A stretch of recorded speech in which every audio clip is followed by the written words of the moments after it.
As an EP, if you're struggling to deadlift, these are the things I would want you to know. All right, so for this next video, we're going to be talking about if you're really struggling with the technique of a deadlift, some ways that we can work up to doing a deadlift really well. So one of the first things that I would start with is making sure you can do a bridge. So we're going to get Jess to lay on her back.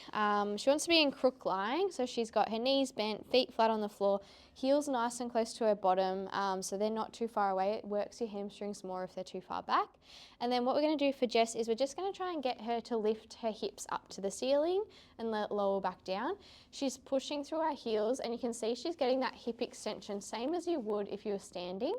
If she feels this a lot in her back, what I might get her to do is tuck her pelvis under a little bit and really think about squeezing through her glutes. Wait, am I rounding?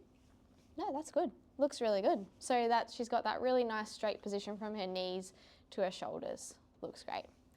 All right, so that would be the first type of exercise we would look at for a hip hinge.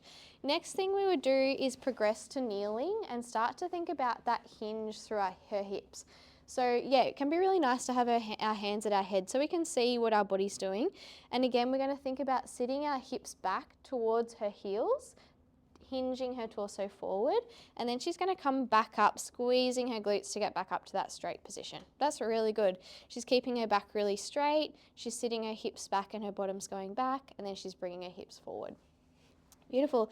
And then the next thing when progressing to standing, if you have a bit of trouble feeling that movement of sitting back, one thing you can do at home is you can grab one of these bands, pop it around your hips like Jess is doing, and she's going to step forward so she's got a bit of tension on, and then that's going to, when she hinges forward, the band's going to take her back so she can feel herself going back, and then she's going to press forward into that band so she can really feel her hips going backwards and forwards.